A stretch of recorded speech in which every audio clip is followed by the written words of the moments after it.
అధిష్టానం సరికొత్త వార్తల ప్రపంచం. అధిష్టానం వాక్ స్వతంత్ర ప్రజాబలం. వెల్కమ్ టు అధిష్టానం టీవీ. ముందుగా బులెటిన్లోని హెడ్లైన్స్. టెక్కలి మండలంలో బుధవారం టీడీపీ కార్యాలయం ప్రారంభోత్సవం.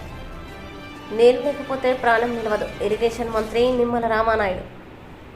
మాజీ మంత్రి కేటీఆర్పై ఘాట్ విమర్శ చేసిన ఏపీ ఆరోగ్య శాఖ మంత్రి సత్యకుమార్. ఉచిత ఇసుకపై నీలి మీడియా విష ప్రచారం ప్రజల్ని మభ్యపెట్టడానికే టీడీపీ ఎమ్మెల్యే. ఎంపీ టికెట్ల విషయంలో తనకి అన్యాయం జరిగింది. కాంగ్రెస్ పార్టీ సీనియర్ లీడర్ వి హనుమంతరావు. నక్కపల్లి ప్రభుత్వ ఆసుపత్రిలో జరిగిన ఘటనపై ప్రభుత్వం, టీడీపీ కార్యకర్తల వల్లే తనకి పార్టీ రాష్ట్ర అధ్యక్ష పదవి లభించింది. గాజువాక ఎమ్మెల్యే. నీరు లేకపోతే ప్రాణం నిలవదని ఇరిగేషన్ మంత్రి నిమ్మల రామానాయుడు అన్నారు. బుధవారం మీడియాతో మాట్లాడుతూ త్రాగునీటిని నిర్లక్ష్యం చేసింది మాజీ సీఎం జగన్ విమర్శలు గుప్పించారు. కొత్త ఆయకట్టకు కూడా సాగునీరు ఇచ్చి రాష్ట్రాన్ని రక్షించుకోవాల్సిన అవసరం ఉందన్నారు. ఏదైతే పట్టిసీమతో తోడినటువంటి నీళ్లు మరి ఏదైతే ఇక ప్రకాశం బ్యారేజీకి వచ్చి మరి ఇవి ఎక్కడికి పోతూ ఉన్నాయి? వృధాగా మీరు చెప్పినట్లుగా సముద్రంలోకి పోతూ ఉన్నాయా? లేకపోతే ఏదైతే కృష్ణా డెల్టాకి ఈరోజు అత్యంత అవసరమైనటువంటి దాహార్తిని తీర్చడానికి మరి ఏదైతే కృష్ణా తూర్పు డెల్టాకి వెళ్తూ ఉన్నాయో, కృష్ణా పశ్చిమ డెల్టాకి వెళ్తూ ఉన్నాయో కళ్ళుండి చూడమని చెప్పేసి ఆ యొక్క వైసీపీ పార్టీ నాయకులకి తెలియజేస్తూ ఉన్నా. అంటే వాళ్ళు ఏదైతే వాళ్ళ సమయం అంతా కూడా ఇటువంటి సాగునీరు త్రాగునీరు మీద పెట్టకుండా ఏదైతే ప్రజల ఆదాయాన్ని, రైతుల ఆదాయం మీద పెంచేటువంటి దాని మీద దృష్టి పెట్టకుండా వాళ్ళు 24 గంటలు 365 రోజులు కూడా ఏదైతే ఇసుక మీద మరి 40,000 కోట్ల రూపాయలు ఏ రకంగా కొట్టేయచ్చు, లిక్కర్ ద్వారా ఏ రకంగా సంవత్సరానికి 4,000 కోట్ల చొప్పున మరి ఏదైతే 30,000 కోట్లు ఎట్లా కొట్టేయచ్చు, విలువైనటువంటి భూముల్ని ఎట్లా అన్యాక్రాంతం చేసుకోవచ్చు, మైండ్స్ని ఎట్లా లోపరుచుకోవచ్చు అని వీటి మీద దృష్టి పెట్టారు తప్ప ఈ యొక్క రాష్ట్రం మీద, రాష్ట్ర భవిష్యత్తు మీద, రైతాంగం మీద ఎక్కడ దృష్టి పెట్టినటువంటి పరిస్థితి లేదు. అందుకు భిన్నంగా మరి ఈరోజు చంద్రబాబు నాయుడు గారు వచ్చినటువంటి వెంటనే ఒక్క చుక్క నీరు కూడా వృధా పోకూడదు, ప్రతి చుక్క నీటిని కూడా ఒడిసి పట్టి పంట పొలాల్లోకి వెళ్ళేటువంటి విధంగా మరి ఏదైతే రైతాంగం చేతిలోకి వెళ్ళేటువంటి విధంగా మరి ఏదైతే ఆయన ఇచ్చినటువంటి ఆదేశాల ప్రకారమే గత 15 రోజుల నుంచి కూడా వర్క్ చేసి, ఎందుకు వర్క్ చేసి అంటున్నామనంటే 5 సంవత్సరాల వీళ్ళ విధ్వంస పాలనలో ఏదైతే ఆ యొక్క పట్టిసీమ కానీ, తాడిపూడి కానీ, పురుషోత్తంపట్నం కానీ, పుష్కర కానీ ఏవైతే మేము మొన్న ఒకే రోజు 4 ఎత్తిపోతలు ఏదైతే ప్రారంభించామో కానీ అవన్నీ కూడా గత 5 సంవత్సరాల్లో మెయింటెనెన్స్ లేక మరి ఏ మోటార్స్ ఆన్ చేయాలన్నా కూడా రిపేర్స్తో ఉన్నటువంటి పరిస్థితి. మరి మళ్ళీ ఎలక్ట్రికల్ కూడా అనేకమైన సమస్యలు అక్కడ మరి మెయింటెనెన్స్ వాళ్ళకు కూడా 5 సంవత్సరాలు ఒక నయా పైసా ఇచ్చినటువంటి పరిస్థితి లేకపోవడంతో ఎన్నో ఇబ్బందులు ఎదుర్కొని కేవలం చంద్రబాబు నాయుడు గారు ఇచ్చే డైరెక్షన్స్తో వర్క్ చేసి ఈరోజు మన పట్టిసీమ నుంచి ఈవేళ దగ్గర అక్కడ మరి 6,500 క్యూసెక్కుల నీరు, దానికి తోడుగా కూడా మరి ఏదైతే తాడిపూడి కూడా వాళ్ళకి అక్కడ స్థానిక రైతాంగానికి అవసరం ఇప్పుడు లేదనంటే తాడిపూడిని కూడా మళ్ళీ ఈ పట్టిసీమ వాటర్లోకి ఇంకో 500-600 క్యూసెక్కుల నీరు కూడా మిక్స్ చేసి మరి ప్రతి చుక్క వృధా పోకూడదనేటువంటి విధంగా ప్రకాశం బ్యారేజ్ దగ్గర తీసుకొస్తూ ఉన్నాం.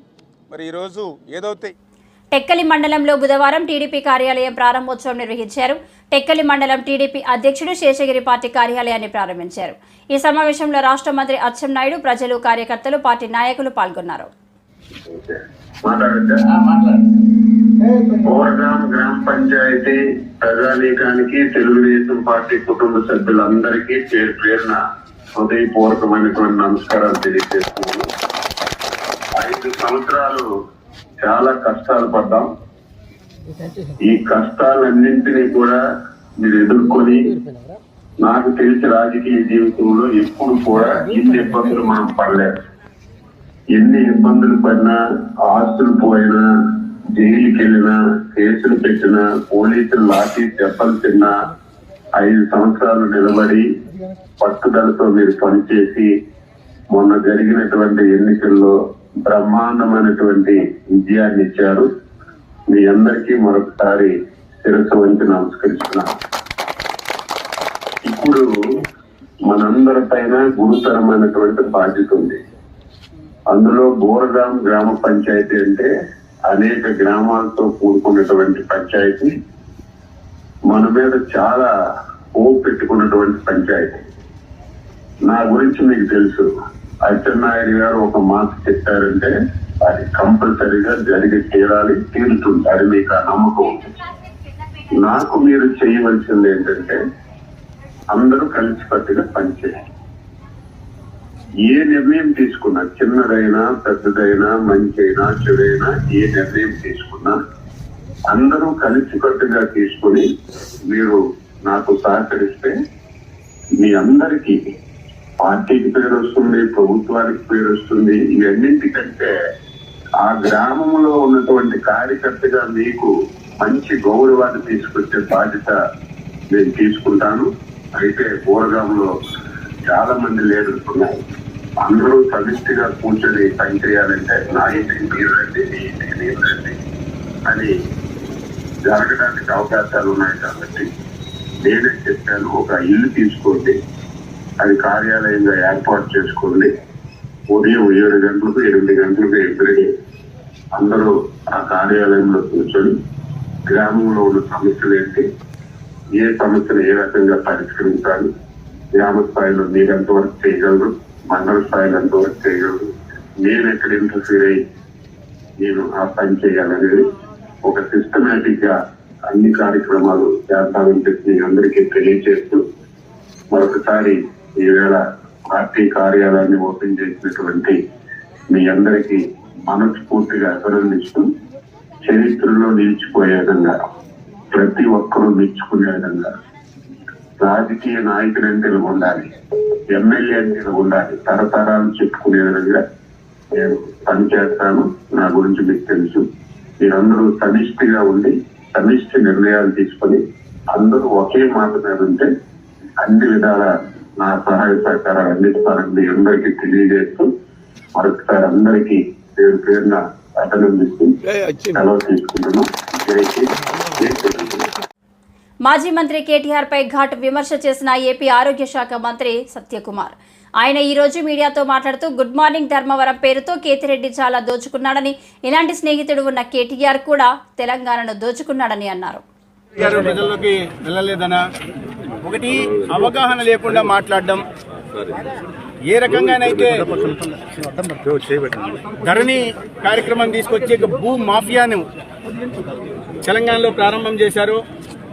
అదేవిధంగా గుడ్ మార్నింగ్ ధర్మవరం పేరుతో మాజీ ఎమ్మెల్యే సందులు గొంతులు తిరిగి భూ కబ్జాలకు ప్రభుత్వ కానీ ప్రైవేట్ కానీ అసైన్డ్ కానీ ప్రజల ఆస్తుల్ని ఆక్రమించుకున్న, చివరికి చెరువులను కొండలను కూడా కబలించిన విషయం పాపం కేటీఆర్కి తెలిసినట్టు లేదు.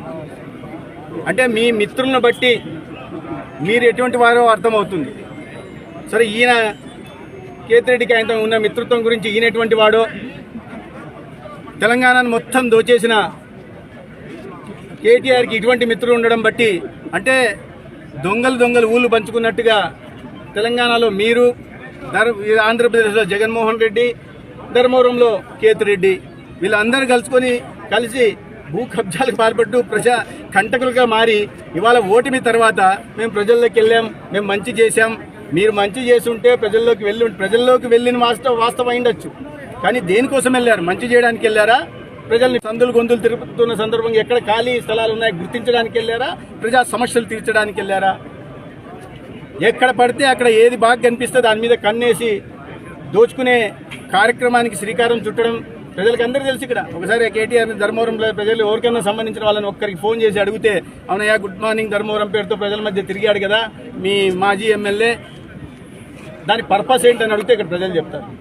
అందుకని ఇటువంటి మాటలు మాట్లాడుతున్నప్పుడు ఒకసారి ఆలోచించుకొని మాట్లాడాల్సిన అవసరం ఉంది. ప్రజల మధ్యలోకి ఎందుకు వెళ్తున్నాం, దోచుకోవడానికి వెళ్తున్నాం అనే విషయాన్ని పాపం ఇప్పటికైనా కేటీఆర్ అర్థం చేసుకుంటే మంచిది. ముఖ్యంగా 4 సంవత్సరాల క్రితం ఏదో జీడీపీ గురించి జీఎస్డీ గురించి ఆయన ప్రసంగాలు ఇస్తుంటే నేను ఒక మాట చెప్పడం జరిగింది.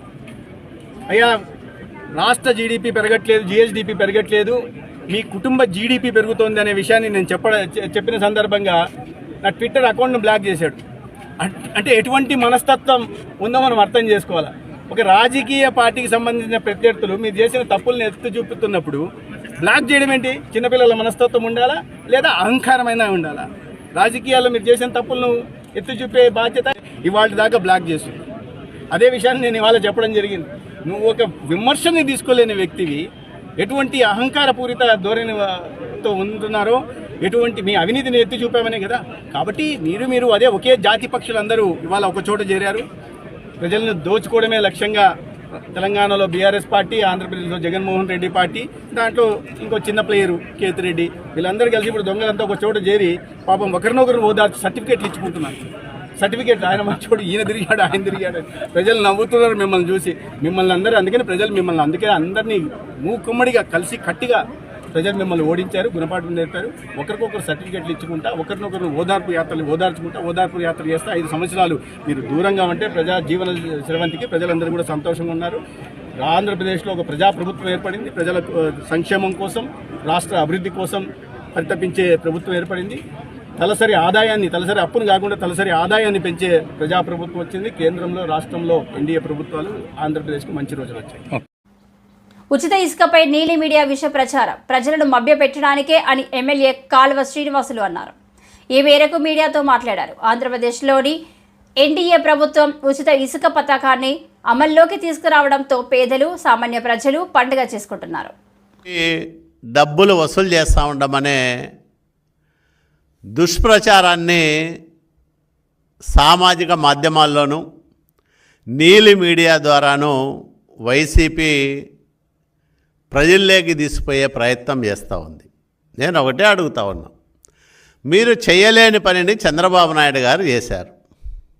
మీరు నేరుగా సహజ వనరులైన ఇసుకను విచ్చలవిడిగా దోపిడీ చేయడంతో పాటు ప్రభుత్వానికి టన్నుకు 375 రూపాయలు వసూలు చేశారు. ఆ రోజు మరి 475 రూపాయల టన్ను ఇసుక అధికారికంగా పెట్టి దాంట్లో 375 రూపాయలు ప్రభుత్వానికి వచ్చే విధంగా మీరు ఆ రోజు ధరలు నిర్ణయించి అనధికారికంగా అంతకు 2 ధరలతో మీరు విక్రయించిన మాట వాస్తవమా కాదా? సమాధానం చెప్పమని నేను వైసీపీ నాయకులను అడుగుతూ ఉన్నా. అట్లాగే మీరు ఈరోజు రండి, ఎక్కడికైనా మీరు ఒక ట్రాక్టర్ తీసుకొని వచ్చి ఉచితంగా లోడ్ చేసుకొని పోండి, ఎవరు మిమ్మల్ని అభ్యంతర పెట్టరు. లేదా ఎడ్ల బండుల్లో ఎవరికి అవసరమన్నా వాళ్ళు తీసిపోమని ప్రభుత్వమే స్వయంగా ముఖ్యమంత్రి చంద్రబాబు నాయుడు గారే ప్రకటించారు. ఇంతకంటే స్పష్టత ఏం కావాలని నేను అడుగుతూ ఉన్నా. ప్రభుత్వం చాలా స్పష్టమైన విధానంతో అక్కడ కేవలం లోడింగు, రవాణా ఛార్జీలను మాత్రమే వసూలు చేస్తూ ప్రజలకు ఉచితంగా ఇసుకను అందజేస్తూ ఉంటే వైసీపీ నాయకులకు ఎందుకు కడుపు మంట అని నేను అడుగుతూ ఉన్నా. ఒక మంచి విధానం వచ్చినప్పుడు, లక్షల మంది ప్రజలకు మేలు జరుగుతూ ఉన్నప్పుడు మీరెందుకు కడుపు మంటతో రగిలిపోతూ ఉన్నారు? ఇది నిన్నటి రసీదు. 20 మెట్రిక్ టన్నులకు 4,000 రూపాయలు. చాలా స్పష్టంగా ఇందులో లోడింగ్ ఛార్జీలు, రవాణా ఛార్జీలు ఉన్నాయి. దీని మీద ఎందుకు విషం కక్కుతా ఉంది వైసీపీ? జగన్మోహన్ రెడ్డిని ట్రాక్టర్ వేసుకొని రమ్మనండి. లేదా ఎవరు మొన్ననే కొడాలి నాని పోయినాడు కదా, మరి ఎందుకు విమర్శ చేయలే? అంటే అక్కడ లభిస్తున్న ఉచిత ఇసుక లక్షల మందికి ఉపాధి కల్పిస్తూ ఉంటే నిర్మాణ రంగానికి కొత్త ఊపిరి పోసి ఈరోజు అందరూ దాదాపు 125 విభాగాల వాళ్ళు బతికేదానికి అవకాశం చంద్రబాబు నాయుడు గారు కల్పిస్తే మీరు ఇంత విషప్రచారం సాగిస్తారా? ప్రభుత్వం ఏర్పడి నెల దాటింది. మరి ఇంత తక్కువ సమయంలోనే ఒక్కటొక్కటిగా హామీలు నెరవేర్చుకుంటూ మొన్ననే చూసాం, 1వ తేదీ ఇళ్ల వద్దకే 7,000 రూపాయలు పెన్షన్ ఇచ్చిన ప్రభుత్వం చంద్రబాబు నాయుడు గారి ప్రభుత్వం.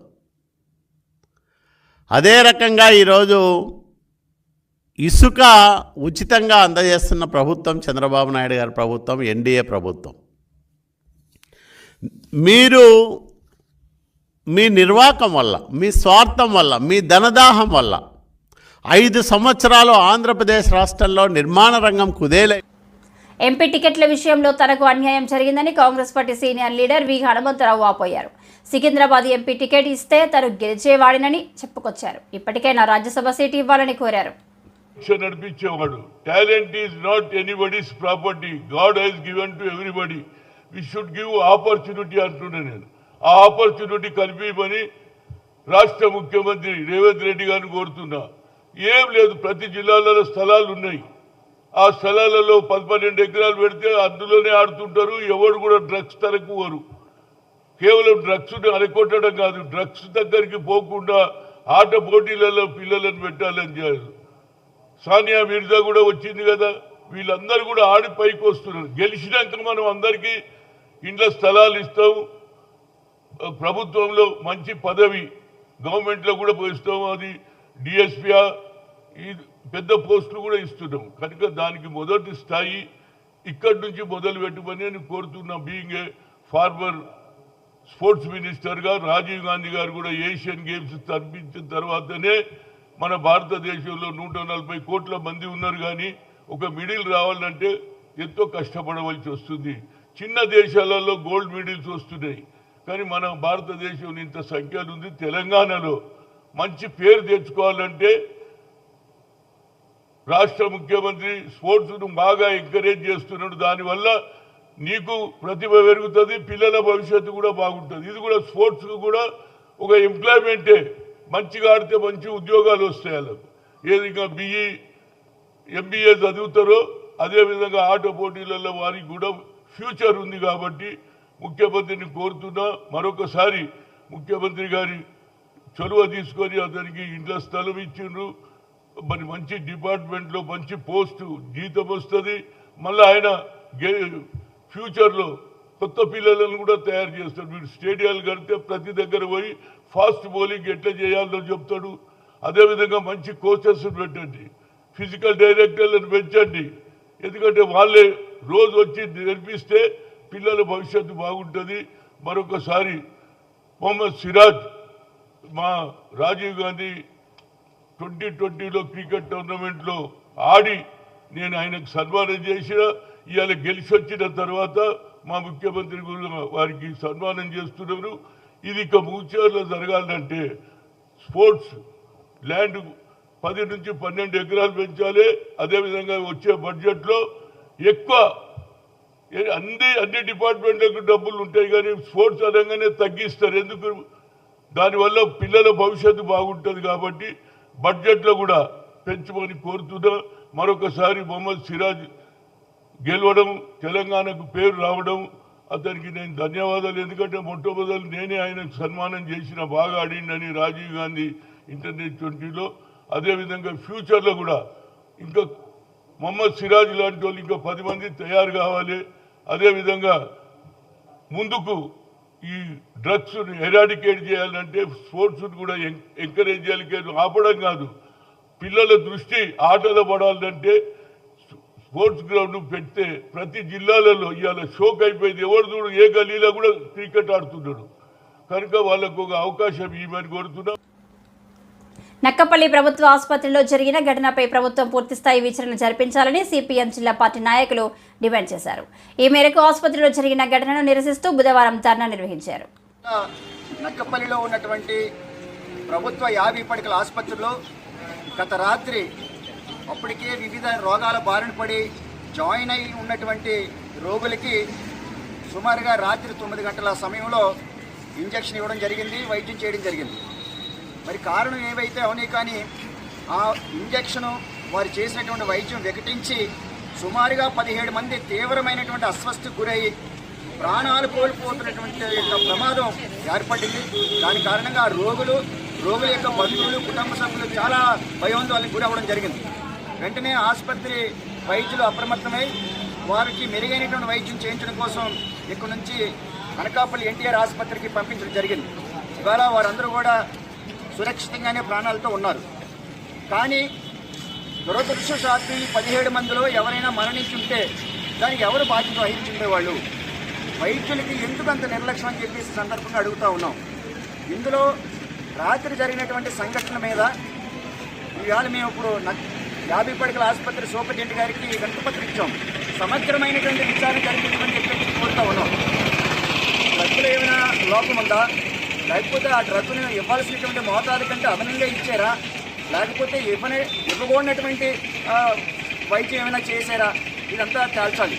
ఎందుకంటే ఇటువంటి సంఘటనలు భవిష్యత్తులో జరగకుండా ఉండాలంటే రాత్రి జరిగినటువంటి సంఘటన పైన డిపార్ట్మెంట్ల వారీగా కట్టుదిట్టమైనటువంటి విచారణ జరిపించి దీనికి బాధ్యులు ఎవరిలో తేల్చాలి.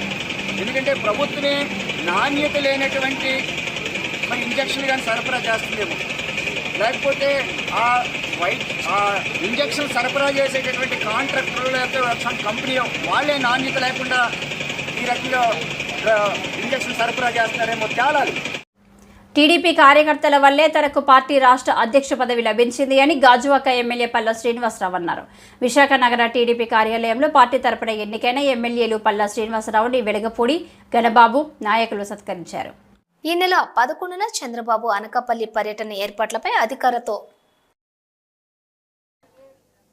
కసి తీర్చుకున్నట్టుగా ఓటేసి ఈరోజు ఈ రాష్ట్రంలో ఉండేటువంటి ఈ అరాచక పాలనని పంపించేశారు.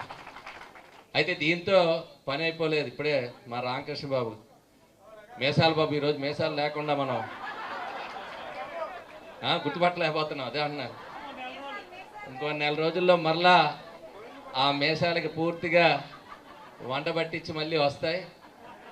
ఈ విశాఖ నగరంలో ఏదైతే గతంలో ఉండేటువంటి అరాచకాలన్నీ పోయి ప్రశాంతత నెలకొల్పడానికి ఒక గురుతరమైనటువంటి బాధ్యత. మనకి నగరానికి అధ్యక్షుడు, మేము ముద్దుగా పల్లాజీ అనుకునే వ్యక్తి ఈరోజు రాష్ట్ర స్థాయిలో ఒక అధ్యక్షుని హోదాలో ఉన్నారు. 5 ఏళ్ళలో ఇంత చేయగలుగుతారా అని చూపించాలనే మనసులో ఉంది. కానీ మేమైతే ఒంటరిగా చేయలేం. మేము వేదిక మీద ఉన్న 10 మంది కూడా చేయలేరు. మీ అందరికి కూడా ఆ బాధ్యత ఉంది. సో ఒకటి, మీరు బాగుండాలి. మీరు బాగుంటేనే మీరు పనిచేయగలుగుతారు. దాని మీద ఆలోచన పెడతాం.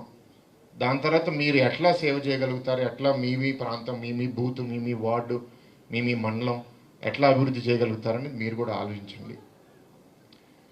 గతంలో ఇది కార్పొరేటర్లకి లేకపోతే సర్పంచ్లకి, ఎంపీటీసీలకి, ఎంపీపీలకి ఫండ్స్ లేకుండా అంతా వాళ్ళు పీల్చేశారు.